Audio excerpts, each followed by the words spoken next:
All right, what is going on, guys? It is time for another episode of the Chasing Waypoints podcast. And, well, we've got a special one for you guys. Going a little bit out of order, the original plan was to do the Baja Rally recap with the top three for this year's event. We were going to do that episode today, but man, did we get a chance to get a special one in really quick. Got a lot coming up this week, and it is Rally Month. Baja Rally already gone off. Up next, Baja Rally, 1 week break, and then right back at it for Sonora Rally. So we're going to be down there for those events, checking them out, talking to some of the people, and having some fun. But today, very easy. We're going to be doing the pre-rally show. What is it? I don't know. The preview show for the 2022 Baja Rally. So absolutely excited. Looking forward to seeing it. A lot of guys headed down for this one. I'm very, very curious to see how it went or how it's going to go and get down there. So going to get some time to spend with the Rally family down there, a few days down there, and then coming back for the week, and then headed right back for the Sonora Rally. So that is going to be a lot of fun. Looking forward to it. But yes, so hope everybody's been enjoying the episode and episodes and having fun. I'm working my way on the links here. Let's see here. Let's see. All right, perfect. Let's get these guys on the horn because we have got some stuff to talk about. Turn down the party here a little bit. All right, guys, you there? Yes, sir. Good morning. All right, good morning. Yeah, hi, Victor.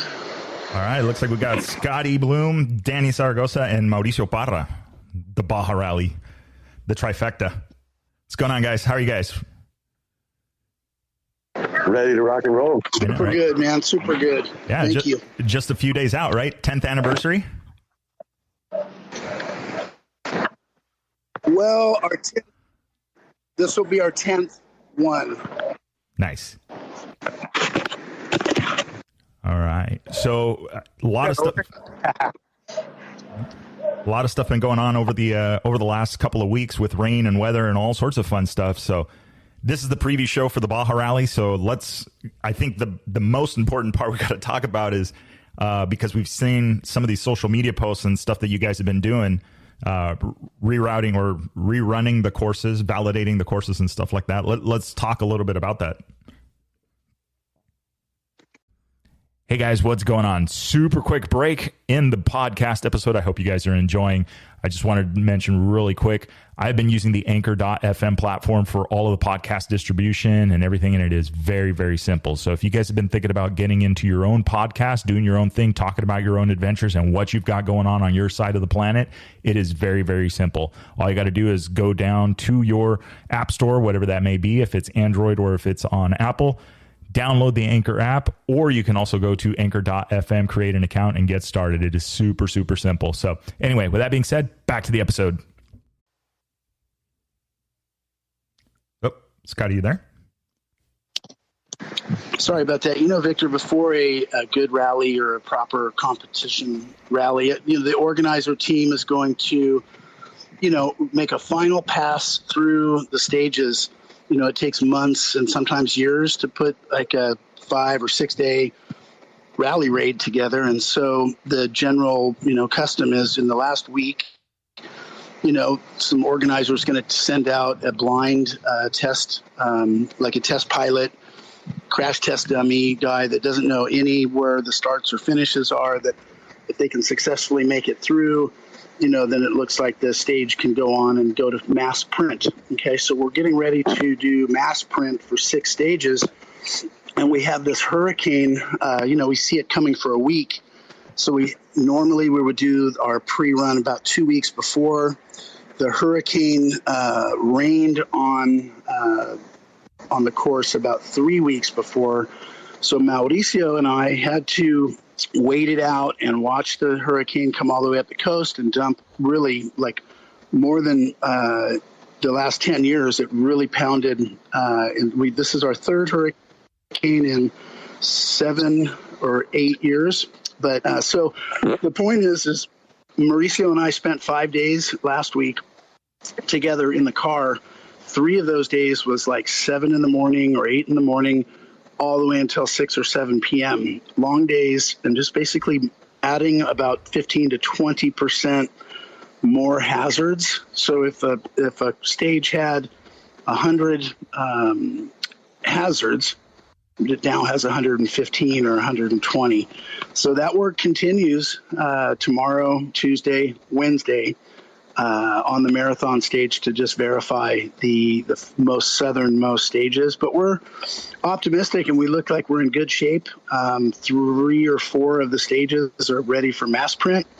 And then we have 2 or 3 that we'll just put the finishing touches on this week. So we're getting that's this. By the way, it's our 3rd time in Baja Rally that a hurricane has come weeks before.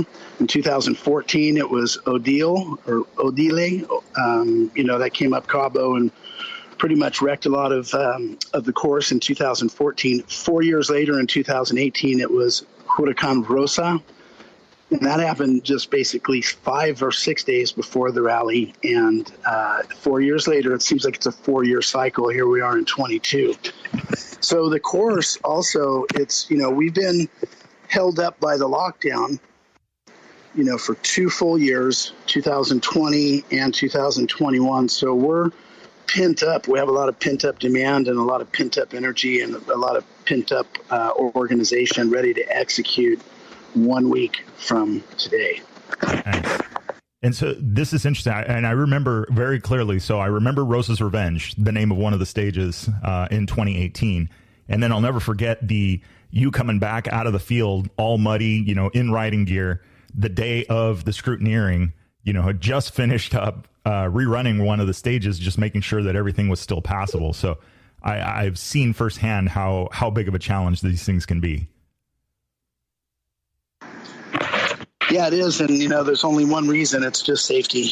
And it's just, making sure. And so someone else on the call can speak to, what Baja Rally has developed in protocol for, rider and participant and staff safety. Yeah, absolutely. Yeah, we'll talk about that in just a second. But I did have, so let's talk a little bit about the terrain, right? That's something that, a lot of the folks may be curious about. Like, okay, what are we up against? Like, are we looking at, Saudi style dunes? Are we looking at, I saw some washes that you guys are going through, but can you talk a little bit about the terrain and what these guys are going to bury and see?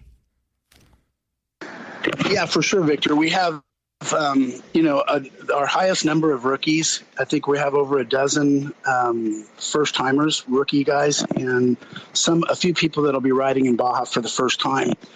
Baja, and we're basically where we're focused in the Valle de los Cirios, or the Valley of the Candles. It's the natural protected zone, 1/3 of the way down Baja.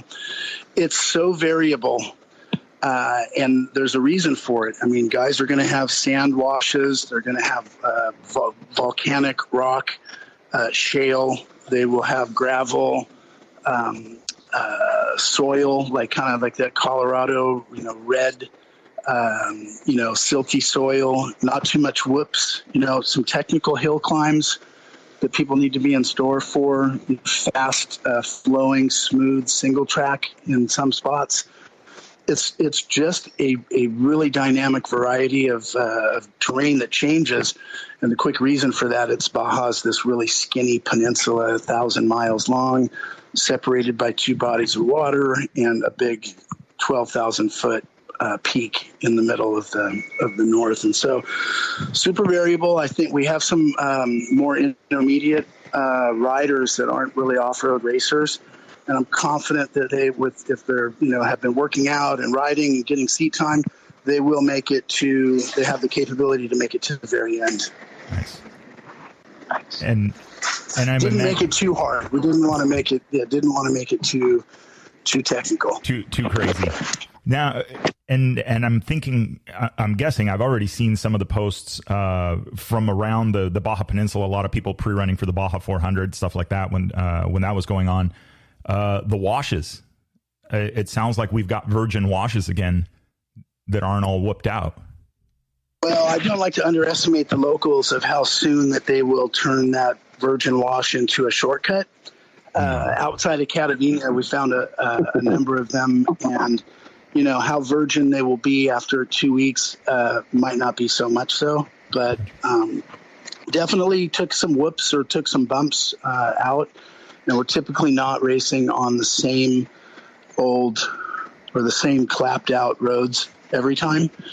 And we're pumped. I can tell you that we've got a lot of momentum and energy and people around us. A couple special guests riding in the rally that are going to, be a surprise. Can't really disclose or divulge. It's like security stuff, but I know particularly that we've never been more prepared to execute, a world-class competition rally. And I know my teammates here on the call would, be able to attest to that and tell you a little bit more. Yeah.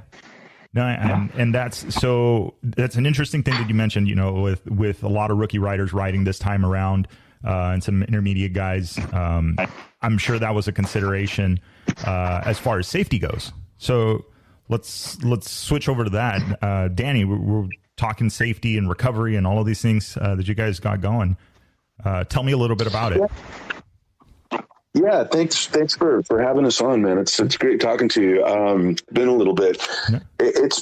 Safety has been as always, first and foremost. Absolutely. It's always the first thing on everybody's mind. And, with as many years and as well as everything's always been coordinated, this year has felt even more so. I think one of the reasons, or one of the things that's really helped back that so much was a new facility that opened in Vicente Guerrero. The CMED is a brand new, modern hospital facility that is, for where we play and where we go, perfect location. So they have all brand new equipment. We're going to have their brand new ambulance on site every day, which is outstanding. On top of that, we're going to have, as always, a heli with a medic on the heli available for anything that needs to be done on the field as well. And then 4 of the large Motomedic team, 4 of them are full EMTs with so much equipment. We have this year, as far as extraction and fast moving vehicles that sweep the course, we have an extra 2 vehicles that are fast that will have a lot of, kind of some minor mechanical equipment for the medics, but very, very serious medical equipment on board. Fortunately, in 10 years, we haven't had any incidences where we've never had to use the heli. And we've never had an incident that was serious enough to use anything important, but we're happy to have everything there that really makes everybody comfortable with going fast and taking on Baja, which is, what we're all there for. Yeah, absolutely. And you come from an overland background, so you understand, getting out there running and getting out into the middle of nowhere and getting lost, so to speak. Yeah, I ran Score for many years. For 5 years, I part owned and part drove on a team. So we've been doing extractions for years. I did Baja pits for many years before that. Kind of learned that side of it before I got into racing. And then knowing Baja, I've been, just my truck alone has been up and down the peninsula 10 times.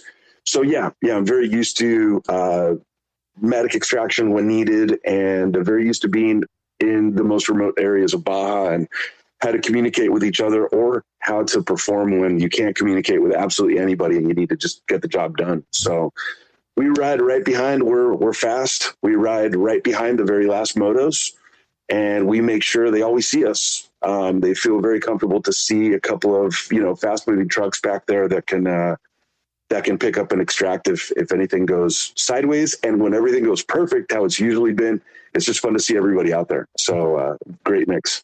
Yeah, and I can imagine as a rider or a participant, to be able to get that warm fuzzy feeling, right? You're coming up on medics. You guys, they're playing hopscotch or whatever you want to call it. So there's a organization presence out on the course, which I'm sure makes the guys feel a lot better.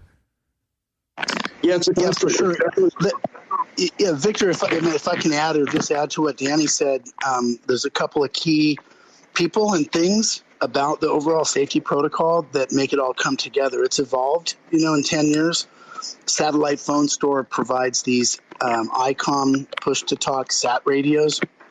Now, when you take the SAT radio that every rider has and the Rally Comp technology with the RC Track It with Mike Johnson's Rally Comp tracking system, we can send text messages right to the rider's bike through the Rally Comp, telling them, stop, use your sat phone, call us. We can do that with motomedics, with the helicopter pilot.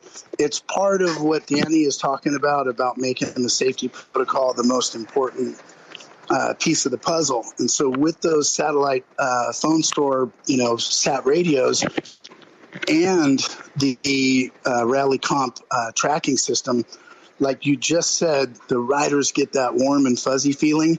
If you're out there as a rider and you get a text message, or you'll hear the beep, beep, beep, beep on your Rally Comp buzzer, and you look down at your Rally Comp, it'll say new message. So you'll stop, hit the read button, and it'll say something like, when you get to that locked gate, open waypoint 225, 226, or skip 225 and open 226. And the rider can, and no penalties, would say, open the next two waypoints, no penalties. And that's if we have that unforeseen blockage or some kind of a stoppage in the course. That's part of what will make the rider and also the motomedic sweepers get that warm and fuzzy that you were talking about. And so the first timers that have never been to Baja that are thinking, I could get lost or I could get super dangerous, it's really you're in a highly controlled environment the whole time. And actually that brings up a valid point. So like two questions. One, Scotty, for you. I mean, you're doing course design. You're doing the waypoints. You work very closely with Mike Johnson from Rally Comp on this. What is if I'm riding down course and I'm coming up on a waypoint safety, what am I going to experience from the Rally Comp, and what have you programmed into it? Well, it's that you're going to get two different audibles, like a noise alert. The first one is 5 beeps at some point before the hazard, and that is variable. So I can set that. Anybody that's making a road book with Rally Comp safety waypoints, you can decide ahead of time, should I put this the first warning 100 meters before the 6-foot cliff, or 150 meters before the 6-foot cliff, or 70 meters. It all depends on what the road is like before that. If it is, so we can program that. The rider, to answer your question, is going to hear 5 beeps. And after the first day, the first half of a stage for a first timer, it's Pavlovian. Like the Pavlovian dogs, it's very conditional response. The 5 beeper, beep, beep, beep, beep, beep, is different than the other sounds of Rally Comp, which is a single beep or a triple beep, beep, beep, beep, when you clear a waypoint. So the 5 beep is beep, beep, beep, beep, beep, before the thing comes. And then right as you're approaching it and you're right on top of the hole or right next to the cliff, you'll get the second beep, beep, beep, beep, beep, which tells you that you've cleared. And then that safety waypoint, the icon and arrow drops off of your Rally Comp back to your odometer, and then you're back to go. Nice. Okay, so there's definitely, again, more of that warm and fuzzy. Okay, I can see, because it's one thing to see a WPS, waypoint safety in the road book, but then how, it's good to hear how the Rally Comp integrates that and what it's telling you, like, hey, dummy, back it down. It guys, after the first few ones, when they see that beep, beep, beep, beep, beep, and then they see that that was a cliff that could put you out of work or in a wheelchair. Later in the day, they hear the next one, and it's an automatic roll off of the throttle and kind of grab for some brake. Yeah. So it's nothing but hats off to Mike and all the other rally lords out there that have been involved in the business in the nonprofit, world for 5, 10, in some cases 15 years. So it's awesome. Right, guys?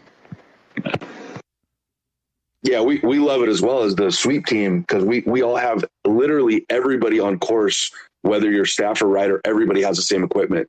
So it's really nice for ourselves as well in the trucks to get these hazards and warnings as well. It feels great for everybody. Yeah. And that was actually going to be my question to you was about that. Like, are you guys using the same equipment? And then relative, like these waypoint safeties and alternate routes, right, to get people out, you know, the unthinkable, right? The thing we don't want to happen is for some reason they spaced and missed the beeps and something goes down, you know, knock on wood, we're not dealing with that, or you guys don't have to deal with it. Are you guys exit routes, things like that? I mean, you got a lot of this stuff going on. Do you plan around these? Yeah, well, that's a big part of the safety meetings prior. So we have several exit routes. There's a few points where we're extremely remote. And obviously where we're extremely remote, anything serious happens, that's where the heli comes in, if needed. Although if it's nothing serious, somebody's going to get extracted by vehicle. So that's something that the riders always need to keep in the back of their minds. Even though the heli is available, the heli is only there if something very serious happens. And that's to keep riders in the know, you know, keep yourself honest and make sure, you know, you're at middle of nowhere. But the other part of that is medics are immediately available pretty much everywhere. There's never been as much of a minor incidences as there have been. Nobody's ever been maybe alone for longer than a minute or two before there's medics already there. They're so peppered through the riders, and they're properly spaced out everywhere, where you have people available to you pretty much immediately everywhere. And they're usually to you before you even have a moment to make a call. Nice. Yeah, that I will say that's always, that whole Motomedic team has always really coaches, they understand their need and where they need to be. And they're very in tune with that, which I think has been awesome. And then they mingle with the riders, which is awesome. I've seen that too. They're always in there with the competitors talking, whether it's in the bivouac or out in the, for the smoke break or whatever it is. I've seen them use a cattle prod. Yeah, whenever I bump into them and they're stopped, there's riders stopped on course, just kind of relaxing, maybe taking a quick water or whatever. They'll always stop and just talk to them and how's it going, and talk about the course a little bit, what they've seen, and have fun, and then hit it, get at it again. Let me add something to that, Victor, just to kind of wrap this part up. In the past, and before Danny was in his role, we actually did deploy helicopters 4 years in a row, where the helicopter actually had to pick some people up. 15, 16, 17. Those 3 years we had a couple broken femurs, punctured lung, broken ribs. So we've had multiple medical flights. But one of the best things about this satellite phone store, push-to-talk sat radio, and the way it works with Rally Comp, and the way that the helicopter pilot and the Symbiosis is the ambulance company that puts the medical paramedic on site all week and on standby with the helicopter pilot, is if there's a victim on the ground, a motomedic arrives, the motomedic can use the push-to-talk sat radio to collaborate and deliberate with the aeromedic paramedic that's with the helicopter. And why are they doing that? They are deciding, is this a reason to fly?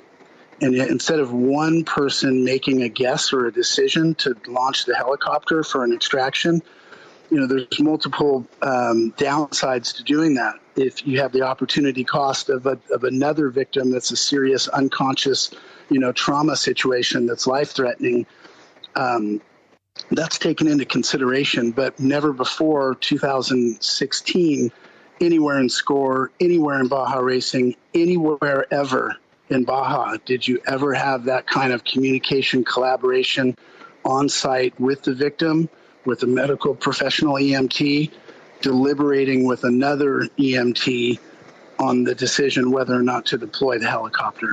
And so that's like the final thing that I could say about how our safety protocol has evolved, and so that we're not super anxious about incidents. They will arise when you don't expect them, and so we will be as prepared as we possibly can. Yeah, I believe. And that is a very It's crazy how much that, and let's just, we'll talk, even just any other situation, where it's course stuff or whatever it may be, how much the push to talk technology and satellite has cut the time of communication. I remember before it was you use a radio to get from here to there, to the airplane. The airplane has to relay to down to the ground. Or it was a sat call, but then the other person didn't have the sat phone on, or it was just, all of these little things that a minute here, another minute there. And it's just crazy how much that cut, like it just eliminated, like from one event to the next, it just eliminated that. Up until 2018, for about a 4-year stretch, we had to put a Cessna. And this is all about PCI race radios. They kind of, the weatherman, Bob Steinberg, they had a Cessna with a little antenna on the fuselage, and that plane flies around in circles at 10,000 feet. And that works. They can communicate and transmit and communicate perfectly with handheld, race radios, VHF race radios. And so for many years, we had a pilot, and it was basically air relay, right? And so we were dependent on the Cessna being able to take off from San Felipe or San Quintin, and always it was difficult logistically to get them up in the air. And so when we've stopped races before or delayed stages because the plane wasn't in the air. Eric Tallman and Tina from Satellite Phone Store, the kingpins of the largest, biggest retailer in the U.S. for anything having to do with satellite communications. That push-to-talk sat radio eliminated the need to even have the plane, the pilot, and the radio operator up in the air. And they would have downtime. And so it's like, who knows what we'll have in 2 years, but we now have 3 Starlink sat systems so that we're not dependent on a hotel's Wi-Fi to be strong enough to support a tracking system and even WhatsApp messages. And so I think you'll see, and we'll all see at the end of this rally as the highlights and as the content comes out, basically how all this stuff has evolved. And I believe it's going to attract people that have had it on their mind but have been a little bit on the fence. But we'll see. I know Mauricio's got a few things to say about that. Yeah, I was going to say. Hi, hello. Mao. ¿Qué onda, Victor? What's going on, sir? So, finally at your show. Thank you for inviting us. I know, right? I know. I've known you the longest out of the whole group, and it's the first time I have you on the podcast. And I'm a fan, and I was there when you were thinking, this is Chasing Waypoints and everything. I said, fuck yeah. So awesome. Thank you for the invitation. Absolutely, yeah. I remember it was the courtyard in Mission Santa Maria. Yeah, totally. Yeah. So I want to add a little bit on the safety thing. Like everything that we do is preventive. We have 10 years working on the preventive safety side of the race, and thinking on it's a roll of paper with the high technology device connected to the satellite. So it's like the super modern stuff with the super archaic chart of paper that makes the super safety, because you're reading an actual paper, you're seeing the hazard coming, and then you're hearing the beep. So we know every time where you are. That sense of like someone's watching you from above, it's safe while you're out there and seeing no one for hours. So we really do a lot of that part. As Scotty said, and Danny, this is the solid team we ever had. We're pretty stoked. I think we're ready. We're super ready. This year we jumped it to 6 days instead of 5. This is more challenge for the riders. Just to wake up at 4 a.m. for 6 days in a row is tough. Imagine riding and being aware of all the hazards. Yeah. That is going to be interesting. It's, adding just another day of racing to it, and where these guys are going to go. Where are these? More or less, right? where are these guys headed bivouac wise over these 6 days? Well, this year for first time, we were going to start in the San Quintin. Most of the people at the show, it's familiarized with the Baja and San Quintin area. So these 2 years ago, San Quintin became a municipality. Like they separated from Ensenada as a municipality. It used to be like around 32,000 square miles Ensenada. The municipality was 32,000 square miles with 800 miles of coast. That was for a long time. And then, as you know, San Quintin area had a lot of needs and there was not enough public services. So they reached out and they finally became independent. And they are working on a transition government so they can have their own new mayor and their own new stuff. It's very productive. They have a lot of farming and aquaculture and a lot of activities, economic activities. So now it's their time to perform. Basically, we decided to go there and support them in that end. Nice. So San Quintin going to be one area for the start. Scotty alluded to a little earlier about Valle de los Cirios.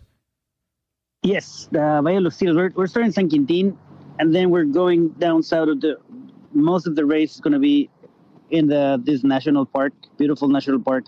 We got all the permits required, the Seminat and the Profepa, and all the studies that we needed. And we learned a lot of what we're seeing there, why it's so beautiful. So it's going to be Catavina for 2 nights. And then we're going for first time also a marathon stage to add a little bit of spice on it. Basically, it's you start in Catavina, you end up in Bahia Los Angeles. We concentrate only riders. They are separated from everyone. No support, no nothing, only them. So they can work on their bikes personally. We're carrying for them like a plastic bag or something, like a box for their personal care or whatever, so they can sleep and the next day start. But this marathon stage, as you know, has been used in many other rallies, and we were hesitant in doing it, but I think it's time to push them harder. And the fact that they were saying at the beginning, the race, we have a lot of rookies, like new people. That's great. That means that we're accomplishing the. Nope. They cut out really quick. What are you guys accomplishing? The growth of the rally sport. Oh. The new riders, new people jumping with their, coming with their road book and coming to the rally schools here or in the U.S. or whatever. It feels good to have new people coming in and being infected by the cool rally bug, we call it. Yeah. So this is going to be, I mean, of the places to go. I mean, if anybody listening, even just go visit Catavina and hang out there for a couple of days. I mean, the place is absolutely awesome. But something you mentioned earlier, much like here in the United States, Cota Rally was one of the first rallies to get, all the permits and all of this stuff done so that they could run a rally here in the States. There's something unique about Valle de los Cirios, right? And doing the studies, and talk a little bit about that, because I think that's unique to Baja Rally, right? Yes, it's a super pristine area. It's super fragile. The area.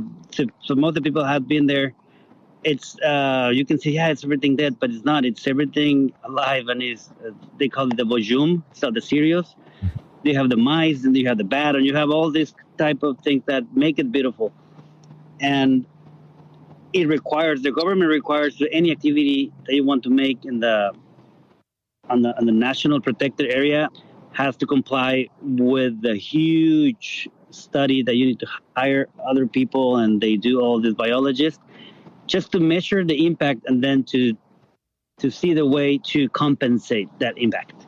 So it's we're learning a lot. It's been 4 years since we have it, and it is a requirement, but it's also something that once there you don't know until you're reading the whole binder, which is huge. So it's just like a National Geographic chapter in Valle de los Sirios. Yeah, I've seen said notebook. For people that haven't been to Catavina, and they know what Joshua Tree is, Catavina is the closest thing to Joshua Tree, that you would find in Baja California. And on that study, as Mal mentioned, the area of Valle de los Sirios, it's a huge swath of land. It's, below El Rosario and north of Guerrero Negro. It's very fragile flora, fauna. It's a fragile environment.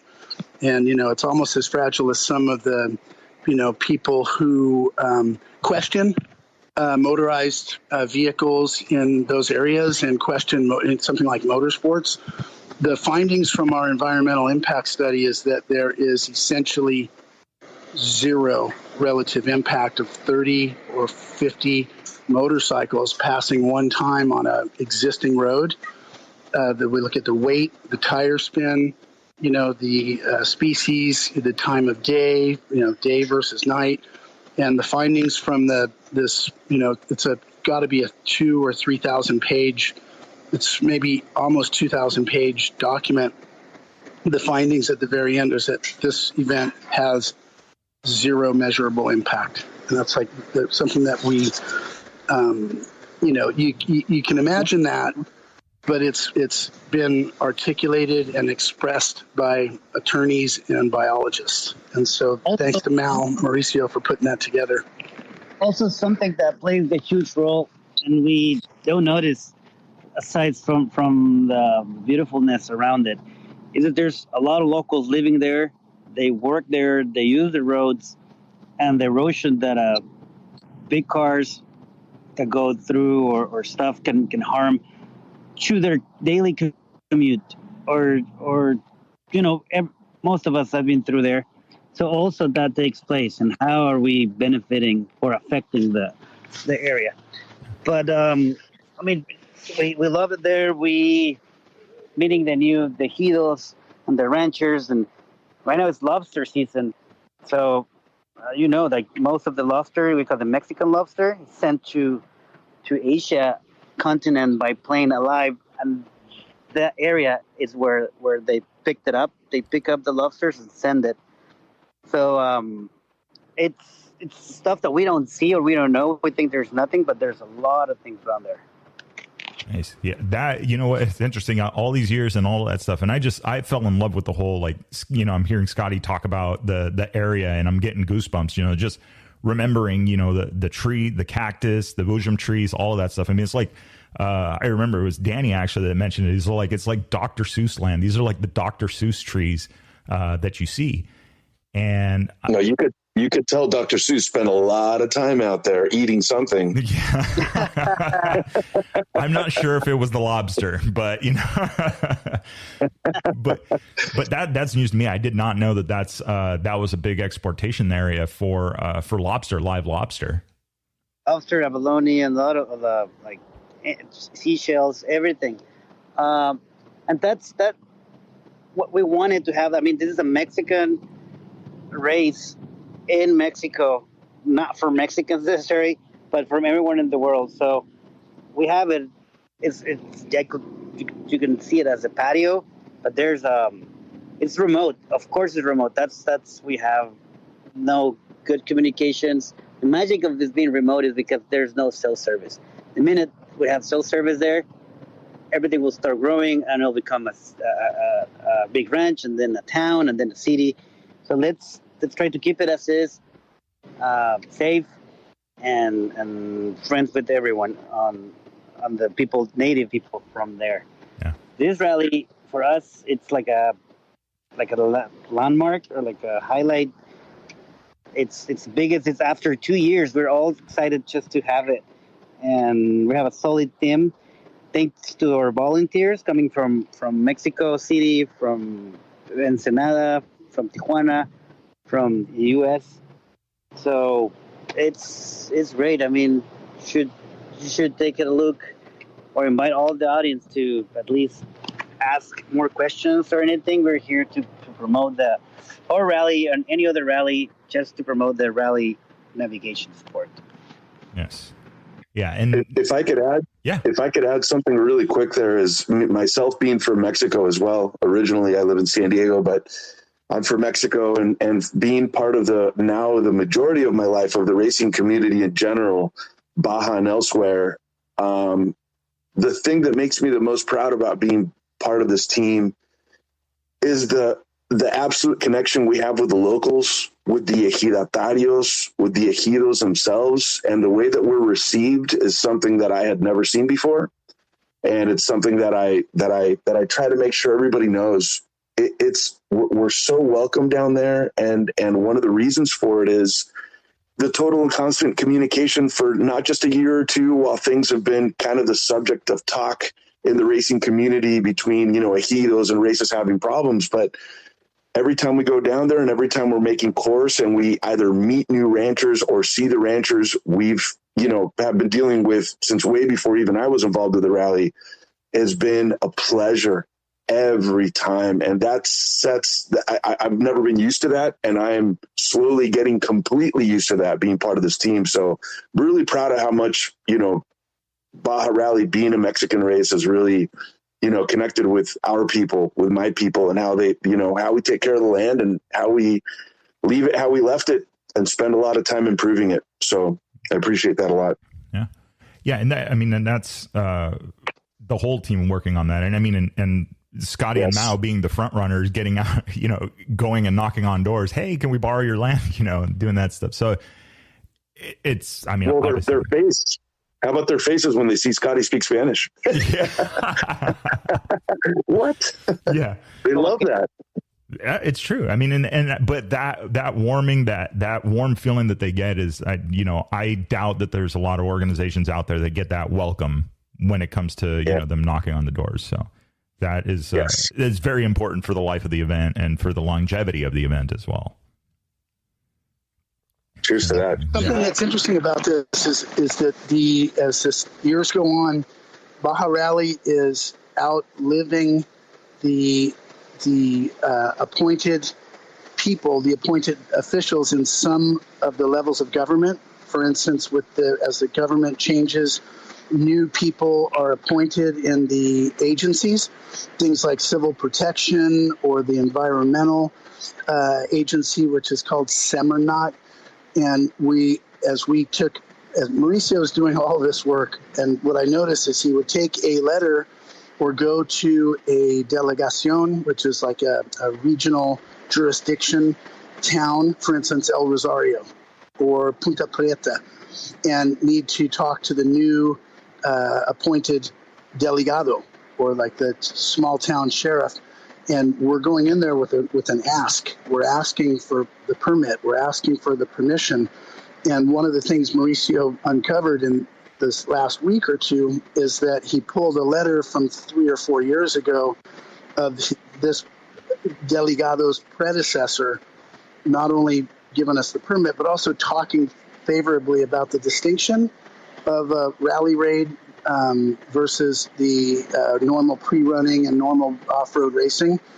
And maybe Mal might comment a little bit about that, but it seems like as we hang in there and as the sport slowly grows, the Baja Rally is trying to basically make it through the slower growth period. And as we anticipate a growth spurt, it's just encouraging for us to keep going. When we have things like prior relationships and letters of attestation that we can use, that Mauricio can use as an example to compel the new government or the new people in the new government to give us their blessing. Nice. And that is very, very important, because that is actually something that, in talking to the team from Qatar Rally, they literally just had to deal with that with the change in government. So, Mao, I don't know, can you share a little bit about that? Because I know that's something that you deal with a lot directly, running Lost in Baja and doing tours, things like that. Yeah, it's people. Imagine that there will be a race in the back of your house and they want to do something, and you think there's no owners because there doesn't say. But every piece of land in Baja is owned and requires permit, and there's laws. We're not doing anything extra. We're just complying with what is out there, and it's been there for years. So just doing things right from the beginning will open a lot of doors. Will make it sustainable for everyone. It's not that we're on the tree hugger side or anything like extreme, but we do feel responsibility for what we do, and everything that what we do is just for the race. It's something that we like. It's for our clients or you're going to clients, but it's like friends or community of racers that gather and trust us to come to these remote places so they can be free and ride, and knowing that they have all this back of talent ready to serve. It's been in all levels, since the girl making the burritos for the lunch for the 32 staff members, the waiters, the riders, the flags, the cops, everyone involved. It's something that we like to share and to keep doing for many, many years. And the easiest and the only way to do it is start right from the beginning. So we are very proud of our event, and we want to invite them. I mean, there's always, and we've talked with this, Victor, how to grow the classes, not just on the super extreme racing, but also into the adventure bikes or any other type of thing that will help to promote the rally thing. So right now is the rally thing with motorcycles, which is awesome, and I will stick to that. And we can always add different vehicles or type of explore there. It's about the views, it's about the safety, it's about the feeling, it's about the community. Like when you come back to the bivouac, everyone is like, how was it? And it's just a good vibe. It's a good feeling. You know, very much so. And there it is again, once again, the common theme, right, is that bivouac ambiance and everybody just hanging out and bench racing and talking. And that, I think, is one of the most important things about Rally Raid. It's your green flag to checkered flag, and then you get the cool off in the liaison, and then you're back, and you're just, it's business as usual. You know, it's a bunch of friends out in the middle of nowhere. No. Cheers to that. I know, right? Yeah, wait. I can't wait, man. We're all like, can we move this up a week? Yeah. Does anybody need to make any plan changes here? Yeah, I know, right? Can we speed this up a little bit? Yeah, but we're almost there. But it sounds like so everybody is going to be descending on San Quintin this coming up weekend and getting ready. Sounds like. Yeah, we are already having the last meetings with the team, private meetings in between groups, like the safety, the ops, the engineering, loading the cars and checklist. So for us, the rally already started, and we're just and it's not going to end until like 2 weeks after. It's a lot of work. Mm-hmm. Then we'll start again. And then rinse and repeat. I might just have to stay in San Quintin until the December rally too. That would be horrible. He said sarcastically. Yeah, we might. And Dan, we might have to change your name to Dan Canteen. Yes. Logging some hours. Okay with that. Yes, I would be okay with that. I think Dan Quintin Seuss would be the proper name. There we go. We just need to create your own little like ejido, like right in between the two, Catavina and San Quintin. Somewhere with no Wi-Fi. Thank you. Yeah, there you go. Well, Starlink has made it a little bit easier, and that's Mauricio does bring up a good point. It's like how much communication and the ability to communicate can you bring in before everything changes. And that's been a long-standing thing in that whole area, just south of El Rosario, that, you cross over the bridge and that's it. You're in no man's land, the never, as Cameron Steele called it. So it's one of those things that bound, like you don't want that magic to go away, but you want to show it to people. You want people to experience it at the same time. Yeah, race day is race time, right? I mean, that's when we need the comms in order to keep people safe. But outside of that, it is my favorite thing about this whole area we're going to be playing in, from San Quintin to Bay of LA and back, is that the towns have a fight against and keeping it this way, keeping those comms completely out and disconnected so that we can go back there and see what life has always been like in these areas before communication was there. And you get a little bit of Wi-Fi here and there just to communicate with families, let everybody know you're okay. And that's it. Mm-hmm. Relax, enjoy the stars, because you will not find a place on the planet with more stars than here. No. And the sunsets. And I mean, just everything about that place. A couple of years back, I remember, I think I was testing something on a stage on the rally comp, and I ended up getting up really early in the morning. I mean, it was still dark out. It was still like 75, it was a little warmer, and just this not eerie silence, but a peaceful silence. Dark road. I mean, it's absolutely magical. So, never disappoints. And never disappoints. And there's always something new. There's always something to learn. There's no matter how many times you've been, since when have you been, it's always something new. That's the magic of this place. Yeah. The wildlife is absolutely incredible. Every time we're either making routes or during the race, I cannot believe the amount of wildlife that I see. The deer are incredible. They're everywhere. Never on course, but they're everywhere. It's just incredible to see so many coyotes out there. It's impressive. Yeah. Oh, yeah. Well, what's a trip about that is that the animals, so you've seen a lot of animals, but I can guarantee you they see you 10 times more than you see them. Yeah. They see and hear you. And like we're seeing a lot more than they are, I think.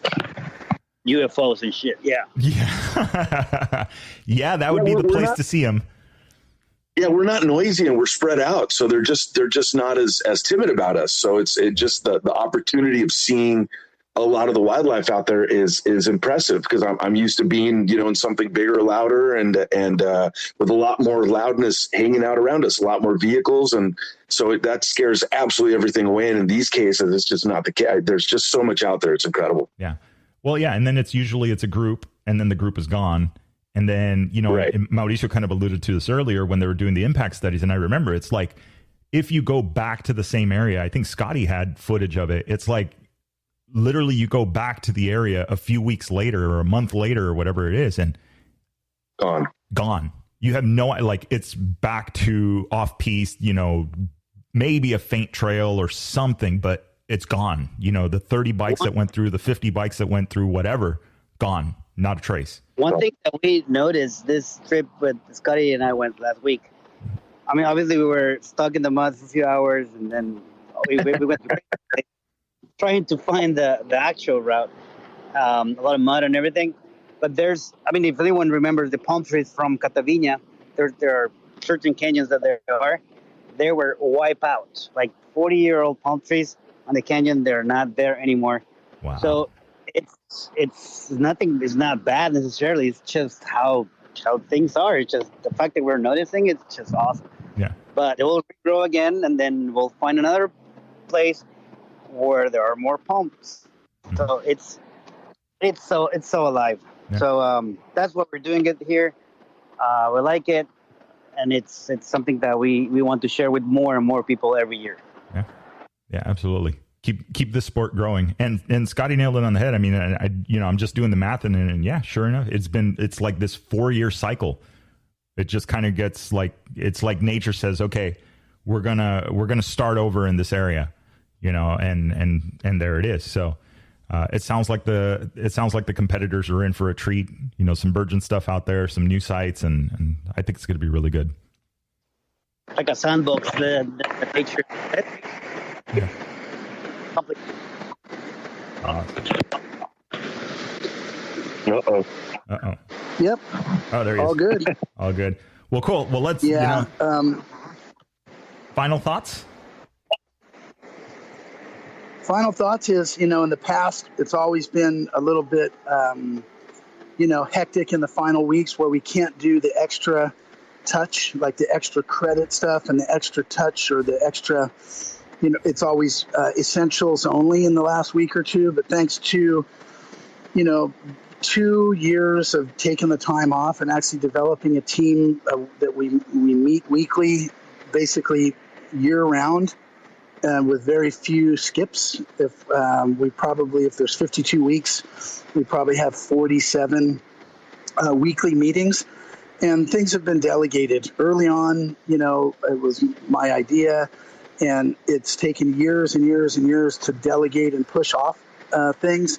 This is a banner year for Baja Rally because Mauricio Parra has taken over, and not just in name and theory, but it's his responsibility, and he's living up to, so any success that we have, and anything from like repeat customers or our racing clients who say, wow, this is like, I've been to 3 or 4 of these, this is the best one.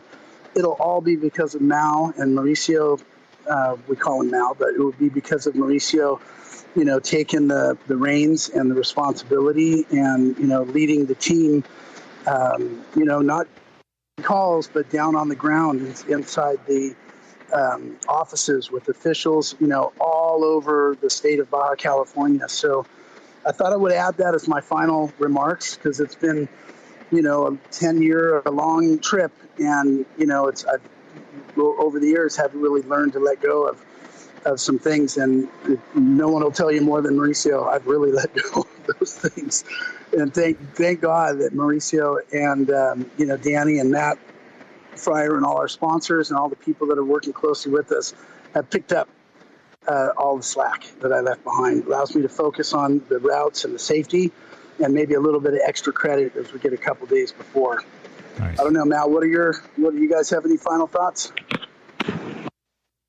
Yeah, thank you for that trust in me and the team. It's not easy. It's something that, not even after COVID, on our personal life, personal business, we're actually picking the pieces left by this pause that everyone had, and tough decision from last year to call it off, and everything that we know about what happened on the COVID situation. But this year, it's perfect. I feel super supported by my excellent team, volunteers, and the vibe that everyone is having is just great. So we're ready, and Victor will see you around on actually this Sunday. Yeah, we are a week out officially. Incredible. Wow. Nervous. Incredible. It just took a year to get here, right? It took, we could say 3 years, maybe. Yeah, I know. Incredible. I'm glad to be back. I'm super excited to be back, man. Closing statement. Just happy to be here. Thank you for having us on, man. It's a pleasure to be on your show. I can't wait to hang out with you again. You were my first roomie.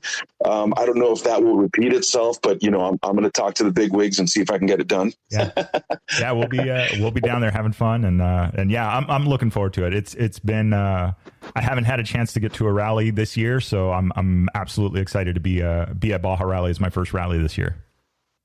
All right, big props out to Rally Comp. Big props to Mike Johnson, Joe Holler, Joe DeRozier's at Joe Holler, Symbiosis, Healthcare Reimagined, and Satellite Phone Store, being like contributory financial sponsors.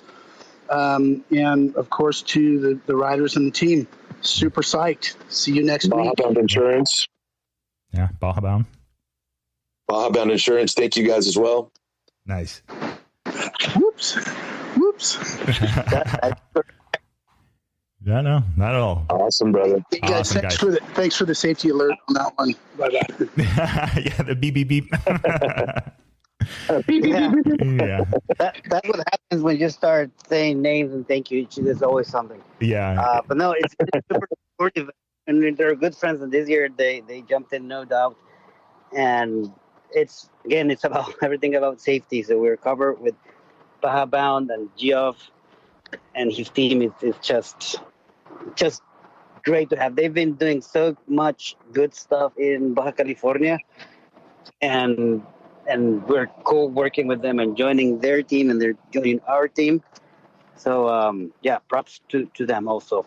Excellent. And thanking team again to the municipality for being incredible. Yeah, they've been awesome to work with. Thanks to Maui here too. Yeah. That is very important. I mean, going and knocking on doors and doing that and getting the permits to actually run through there and do it right, because it can go sideways very fast. Yeah, absolutely. Nice. Well, excellent, guys. Well, I appreciate you guys taking the time. I'm going to see you guys in exactly 1 week from now. I figure I'll be there before 10 a.m. On Sunday. And yeah, I'm looking forward to it. Beautiful, brother. Thank you, man. Have a great Sunday. We'll see you in a week. Excellent, guys. Yes, have a great week. Final preparations. We'll see you guys in a few days. Cheers. Thank you very much. Orale. See y'all down there. All right, guys. See y'all down there. Yes, sir. All right, see ya. All right, so there you have it, guys. It is 1 week away from the Baja Rally. That is the 2022 edition of the Baja Rally, and I am looking forward to it. So 6 days. It's their first time going to 6 competitive days for this rally, with the inclusion of a marathon stage, which is going to be huge. So for those playing the home game, just a refresher, marathon stage, very, very simple. You leave your bivouac, you leave the team or loved ones, the people that you had with you behind, and then you're going to be traveling or racing to a particular area. You spend the night. Everybody does it Malamoto style. So you're working on your own bike. You're getting your own stuff ready. You're taking care of everything on your bike. You don't have somebody to hand it off to. And then the next morning you wake up, turn around, and then head right back to where you were, of course, taking a different route. So those marathon stages are absolutely important. I think they build character. I think that for a lot of people, it brings everybody together, because now you really, really have to work as a team, because now the only thing you have to depend on is the guy next to you. So that really, really changes the camaraderie between the competitors. And I think that it is a very important part of Rally. And I'm glad to hear that Baja Rally is going to be incorporating that for this year's event. So I'm absolutely excited. Keep an eye out for the posts, everything going on down there. I am absolutely stoked. It is, I mean, I still got to get through a whole week. This is crazy. I wish it was already time, but oh well, it is what it is. Got to work that 9 to 5 to make the money to get the toys to get down to Baja. So with that being said, guys, I hope everybody has a great week. Keep an eye out for the updates, and remember, it'll make sense when you get there. Enjoy the ride.